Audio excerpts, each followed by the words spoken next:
Hello friends, आज मी तुम्हाला तांदळाची इडली कसे करायचे त्याचे प्रमाण सांगते। त्यासाठी 3 ग्लास मी तांदूळ घेतले आहे आणि त्या 1 ग्लास उडीद डाळ, हे दोन्ही मिश्रण 7 ते 8 तास पाण्यात भिजवून ठेवूया आणि 2 चमचे मेथी दाणे घालूया।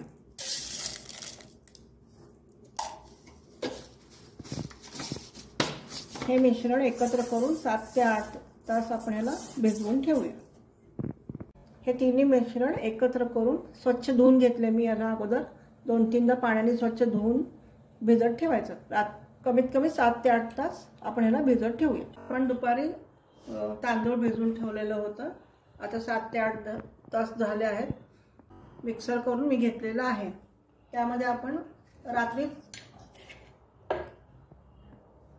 चवीनुसार मीठ घालून झाकून ठेवायचे।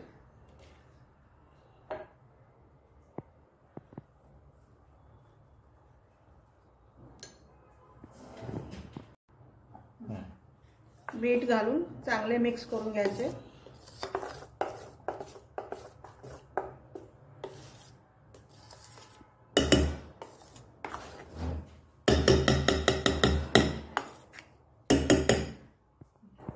आता याला रात्रभर आपण झाकून ठेवूया, फर्मेंटेशनसाठी झाकून ठेवूया।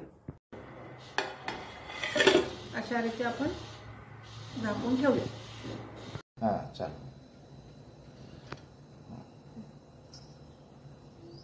वाव, किती छान टेक्स्चर आलंय बघा। फर्मेंटेशन किती सुंदर झालंय। आपण रात्री काल तांदूळ आणि उडीद डाळ भिजवून ठेवलेले होते तांदळाच्या इडलीसाठी, त्याचे मिश्रण तयार झालेले आहे।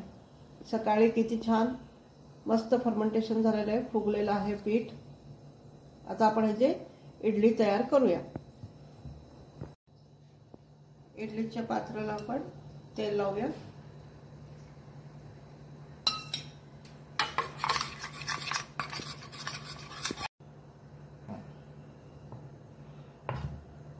आता प्लेटमध्ये आपण इडलीचं मिश्रण घालूया थोडं थोडं।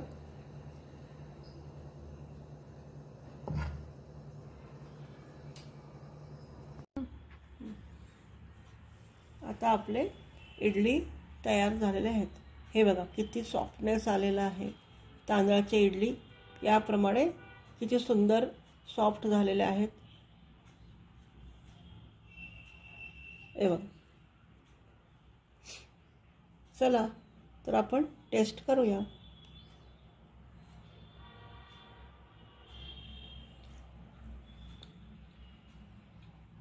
वाव, तुम्ही पण एकदा तांदळाची इडली अशा प्रमाणे ट्राय करून बघा।